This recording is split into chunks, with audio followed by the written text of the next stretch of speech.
Hello दोस्तों, कैसे हैं आप सब। हमारी कहानियाँ देखने के लिए हमारे चैनल को सब्सक्राइब करें और हाँ, बेल आइकॉन दबाना मत भूलिएगा।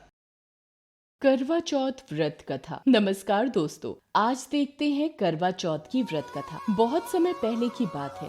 एक साहूकार के 7 बेटे और उनकी एक बहन इंद्रावती थी। सभी 7 बेटों की शादी हो गई थी। सभी 7 भाई अपनी बहन से बहुत प्यार करते थे, यहाँ तक कि वे पहले उसे खाना खिलाते और बाद में स्वयं खाते थे। इंद्रावती की आयु जब विवाह लायक हुई तो उसका रिश्ता तय कर दिया गया। पुराने समय में छोटी उम्र में रिश्ते तय हो जाते थे। इंद्रावती की शादी वीरभद्र से हो गई और वो अपने ससुराल चली गई। शादी के बाद पहली बार इंद्रावती अपने ससुराल से मायके आई हुई थी और वो अपनी माँ और 7 भाभियों के साथ उसने पहली बार करवा चौथ का व्रत रखा था।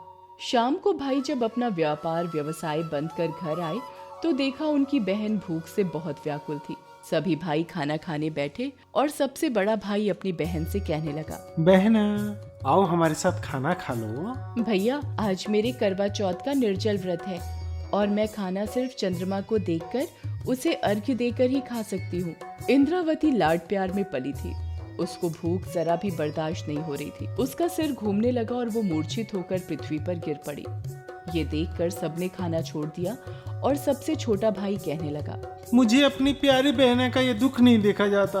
अब हमें ही कुछ उपाय करना पड़ेगा जिससे कि सांप भी मर जाए और लाठी भी न टूटे। क्या उपाय है मेरे छोटे भाई, कुछ तो बताओ। क्यों ना हम सामने वाली पहाड़ी पर लकड़ी का एक गट्ठा जला देते हैं और उसके सामने एक चलनी रख देंगे और अपने बहना से कहेंगे कि चांद निकल आया है और फिर वो इस तरह अपना व्रत पूरा करके खाना खा लेगी। ये तो बहुत सही उपाय बताया है, चलो ऐसे ही करते हैं। फिर सभी भाई पहाड़ी की सबसे ऊंची चोटी पर जाकर लकड़ी में आग लगा देते हैं और उसके आगे एक चलनी लगा देते हैं।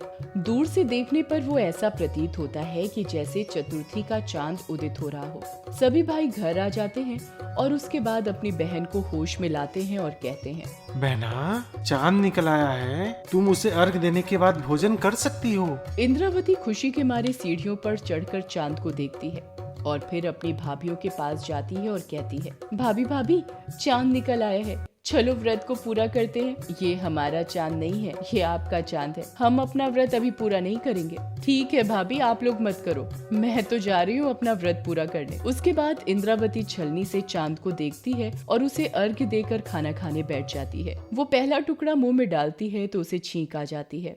दूसरा टुकड़ा डालती है तो उसमें बाल निकल आता है और जैसे ही तीसरा टुकड़ा मुंह में डालने की कोशिश करती है तभी एक आदमी दौड़ता हुआ आता है और कहता है, इंद्रावती बहन, तुम्हारे पति की तबीयत बहुत ज्यादा खराब है, तुम्हें अभी अपने ससुराल जाना होगा। इतना सुनते ही वो खाना छोड़ देती है और अपनी माँ से अपनी बात बताती है और कहती है, माँ, मुझे अभी ससुराल जाना है। बिल्कुल बेटी, तुम्हें अभी जाना चाहिए। बेटी, कुछ कपड़े पहनने के लिए कपड़े लेती जाओ। उसके बाद उसकी माँ संदूक खोलती है तो पहले संदूक में सिर्फ सफेद कपड़े ही नजर आते हैं। उसके बाद दूसरा संदूक खोलती है, उसमें भी सफेद कपड़ा ही नजर आता है। इसी तरह 4 संदूक होते हैं लेकिन चारों संदूकों में सिर्फ सफेद कपड़े ही नजर आते हैं। बेटी, तुम्हें ये सफेद साड़ी नहीं दे सकती। तुम जिस कपड़े में हो उसी कपड़े में अपने ससुराल जाओ और यह लो सोने का सिक्का। जो भी रास्ते में मिले उनको सभी को पैर छूकर प्रणाम करते जाना और जो तुम्हें सदा सुहागिन का आशीर्वाद दे उसी को तुम ये सोने का सिक्का दे देना और अपने साड़ी के पल्लू में गांठ बांध लेना। ठीक है माँ, मैं सही करूँगी। इंद्रावती को जो भी रास्ते में मिलता है सबके पैर छूकर प्रणाम करती है। कोई कहता सदा खुश रहो, कोई कहता जीती रहो। इसी तरह वो अपने ससुराल पहुंची तो घर के बाहर उसकी 7 साल की छोटी ननद खेल रही थी। इंद्रावती ने उसके भी पैर छुए तो उसकी ननद ने कहा, सदा सुहागन रहो, मेरे भैया के बच्चों की माँ बनो। इतना सुनते ही इंद्रावती ने उस सोने का सिक्का अपनी छोटी ननद को दे दिया और फिर घर के अंदर गई तो वहाँ देखा कि कई सारे लोग इकट्ठा थे और उसके पति की मौत हो गई थी। ये देखते ही वो जोर जोर से रोने लगी और कहने लगी, आप मुझे छोड़कर नहीं जा सकते, अब मैं किसके सहारे जीऊंगी। इतना सुनते ही उसकी सास गुस्से से कहने लगी, मेरे बेटे को तो तू खा गई, अब क्या तू हमें खाने आई है यहाँ पर। चलो उठाओ सभी लोग, बेटे का अंतिम संस्कार का समय हो गया है। नहीं, मैं अपने पति का अंतिम संस्कार नहीं होने दूंगी। ये सब मेरी वजह से हुआ है। मैं अपने पति को मरने नहीं दूंगी, उन्हें किसी तरह जिंदा करके ही रहूंगी। वो लाश के पीछे पीछे चलने लगती है। उसके पति की लाश रखी जाती है, लेकिन किसी तरह इंद्रावती चिता में आग नहीं लगने देती है। फिर घर और समाज के लोग कहते हैं, ठीक है, यहीं पे एक झोपड़ी बनवा देते हैं और ये यहीं पे अपने पति के साथ रहेगी। इंद्रावती के लिए वहीं पर झोपड़ी बना देते हैं और इंद्रावती अपने पति को लेकर वहीं शमशान घाट के बगल की एक झोपड़ी में रहने लगती है। इंद्रावती हर चौथ को व्रत रखती और चांद को अर्घ देती और उसके बाद चौथ माता दी कहती, कर बोले 7 भाइयों की प्यारी बहन, कर बोले दोपहर में खा ले, कर बोले मेरे पति का प्राण वापस कर दो। हमसे जब बड़ी माता आएंगी तब उनसे अपने पति के प्राण मांगना। ऐसे करके करके एक एक चौथ आती गई और सब चौथ माता इंद्रावती से यही कहती चली जाती थी। ऐसे ही अश्विनी माह की चौथ माता आई और बोली, तुझसे कार्तिक की चौथ माता नाराज हैं, वही तुम्हारा सुहाग लौटाएंगी। उनके पांव पकड़ लेना जब तक कि वो तुम्हारा सुहाग तुम्हें वापस ना लौटा दे। ठीक है माँ। जब कार्तिक माह का करवा चौथ का व्रत नजदीक आया तो अपनी छोटी ननद से कहा, ननद जी, करवा चौथ के लिए 16 श्रृंगार का सामान और मेरे लिए करवा लेती आना। ठीक है भाभी। उसके बाद उसकी ननद अपनी माँ के पास आती है और अपनी माँ से सारी बात बताती है। तो उसकी माँ कहती है, अरे तेरी भाभी तो पागल हो गई है, जो मांगती है उसको देकर आ जाना। उसके बाद उसकी ननद करवा चौथ के लिए सारा सामान ले जाकर दे देती है और फिर इंद्रावती करवा चौथ का व्रत करती है। चांद निकलने पर अर्घ्य दिया और चौथ माता का ज्योति जलाई और जब चौथ माता प्रकट हुई और बोली, कर बोले 7 भाइयों की प्यारी बहन, कर बोले दोपहर में चांद उगाने वाली, कर बोले बिना पूजा के खाने वाली, कर बोले।